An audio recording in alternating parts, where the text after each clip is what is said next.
Everyone, let me share you experience of Mahindra XUV 300।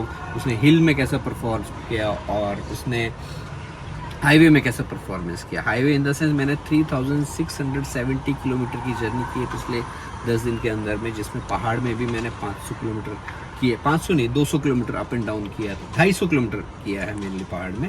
तो वहाँ पे उसका क्या एक्सपीरियंस रहा वो मैं आपके साथ शेयर करूँ। मॉर्निंग में मैं सोचा कि आपके साथ शेयर करूँगा चलते चलते, लेकिन मेरा गाड़ी का स्टैंड टूट गया जिसके चलते रिकॉर्ड नहीं हो पाया। तो अभी ऑफिस से आने के बाद खड़ी गाड़ी में मैं ये रिकॉर्ड कर रहा हूँ।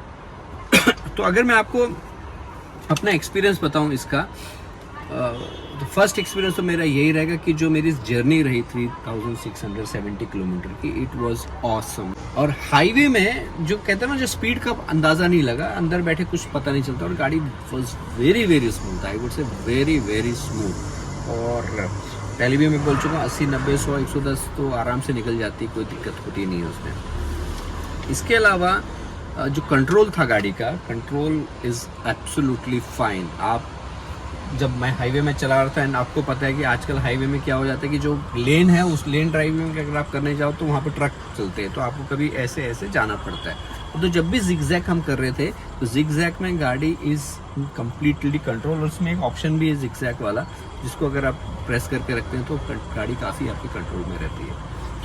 और जर्नी का जो टाइम है ना वो पता नहीं चला। सो अब ये इसके बड़े टायर का कमाल था या क्या था वो मुझे आइडिया नहीं है, लेकिन मेरा जो पहले जब मैंने उत्तराखंड किया था बेलोनो से और अभी किया है, इसमें मेरे को टाइम गैप काफ़ी मिला। दूसरी बात, जब आप कहते हैं कि गाड़ी का बूट स्पेस में आप बिलीव नहीं करेंगे, मेरे पास 3-4 बड़े बड़े बैग थे, 3-4 टफल बैग थे, वो सब मेरे गाड़ी में फिट आ गए थे, तो उसकी भी कोई समस्या नहीं हुई। तो boot space was very comfortable. चौथी एक और बात अगर मैं बोलूँगा कि सवारी का मतलब कितने पैसेंजर इसमें गए बैठ के, तो इसमें उत्तराखंड जाने के टाइम पे और उत्तराखंड से नहीं जाने के टाइम, उत्तराखंड से जब आने के टाइम पे इस पे आराम से 1 2 3 4 5 एडल्ट और 2 बच्चे आराम से आ गए इसमें, और कोई कहते हैं थकान का एहसास नहीं हुआ। हालांकि मैंने 8-8 घंटे 9-9 घंटे गाड़ी कंटिन्यूसली चलाई तो मेरे को थकान का एहसास नहीं हुआ, where is in comparison to other car मेरे को थकान लगी थी। पहाड़ों की अगर मैं बात करूँ तो हिल असिस्ट ने मेरे को काफ़ी सपोर्ट किया, क्योंकि जितना भी वहाँ पे हिल असिस्ट में कहते हैं यू क्लिप्स आते हैं, चढ़ाई होती है, तो वहाँ पे ब्रेक लगाना, फिर गाड़ी 2 सेकंड के लिए रुकती है, फिर आपको समय देती है कि आप गियर चेंज करें, तो हिल असिस्टेंट काफ़ी काम आया। इसके साथ साथ गाड़ी का एक थोड़ा चैलेंज मेरे को ये लगा था, क्योंकि मैंने इतनी चौड़ी गाड़ी बड़ी गाड़ी नहीं चलाई थी, तो जब मैं पहाड़ में लेके गया तो मेरे को थोड़ा सा इशू ये आ रहा था कि सामने से गाड़ी आ रही थी और रोड एक ही होती है, तो उसमें जब आपको क्रॉस करना होता है तो आपको साइज देखना पड़ता है, इधर खाई है इधर पहाड़ है, तो कैसे आप उसको मैनेज करोगे। तो समहाउ थोड़ा इनिशियली 30-40 किलोमीटर तक इशू हुआ, बट बाद में I could able to manage and I could able to drive that car. तो अब इसके टायर बड़े हैं और ऑफ रोडिंग के लिए बनी है, तो ऑब्वियस सी बात है जब आपको नीचे उतरना है, इन द सेंस सड़क से जब नीचे उतरना पड़ता है, तो ऑफ रोडिंग आराम से उसमें हो गई। एक और चीज़ इसमें मेरे को देखने को मिली कि जो इसमें कार इन्फॉर्मेशन का डिस्प्ले आता है और जो टायर के बारे में इन्फॉर्मेशन देती है कि इसकी हवा वगैरह कितनी है, तो पहाड़ में चढ़ने के टाइम पे मैंने देखा कि एक जगह लो प्रेशर दिखा रहा है, क्योंकि मैंने हवा भरवाई थी।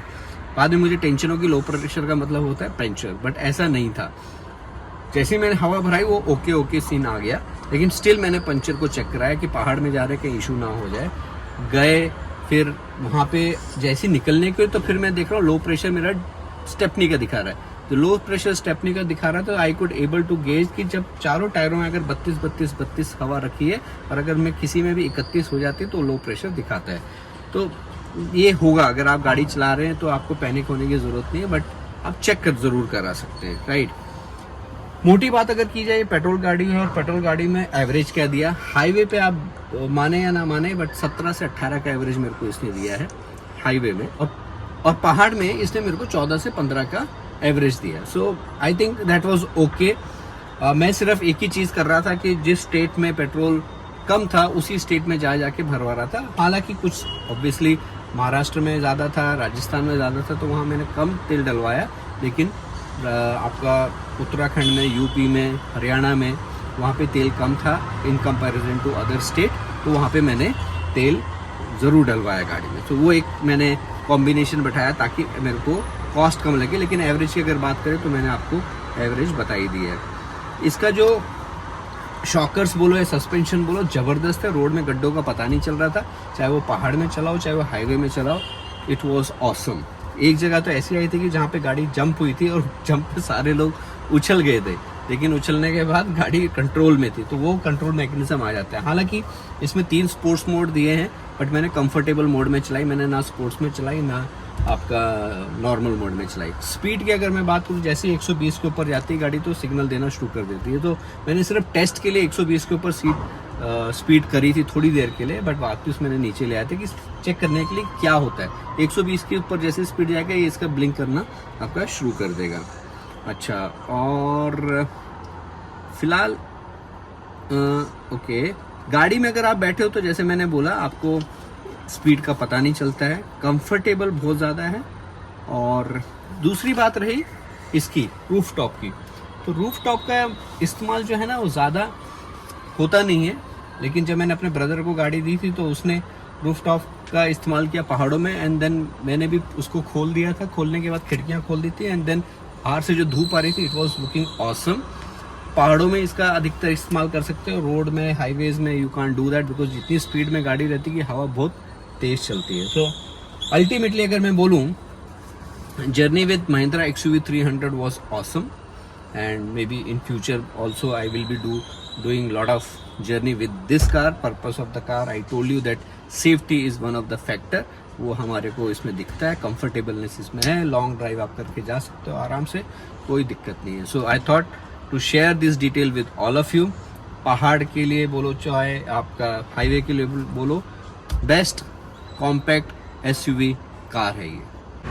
सो अगर आप प्लान कर रहे हैं XUV 300 तो आप रिव्यू देख सकते हैं। मैंने भी लेने से पहले काफ़ी रिव्यू चेक किए थे इस गाड़ी के, तो मुझे तो ठीक लगी थी। And then as I told you that मेरे को छोटी कॉम्पैक्ट गाड़ियाँ ज़्यादा पसंद है, तो उसके हिसाब से तो कॉम्पैक्ट तो है, थोड़ी बड़ी भी लगती है, फ़ोटो में आप देखोगे चलते हुए देखोगे तो बहुत बड़ी लगती है गाड़ी, बट अंदर से कंफर्टेबल है, यही आपको चाहिए। और चाहिए क्या, सेफ्टी सबसे मेजर कंसर्न है। और जब भी आप गाड़ी चूज़ करें आप सबसे पहले ये डिसाइड कर लें कि आपको चाहिएगा। कई लोग फीचर्स पे जाते हैं, कई लोग सेफ्टी पे जाते हैं, कई लोग लुक पे जाते हैं, कई लोग डिज़ाइन पे जाते हैं, सब अलग अलग तरीका है। बट मेरा था कि मेरे को सेफ्टी चाहिए, so I choose this car. चलिए, thank you very much listening to me and joining Shiv Rawat chain of life.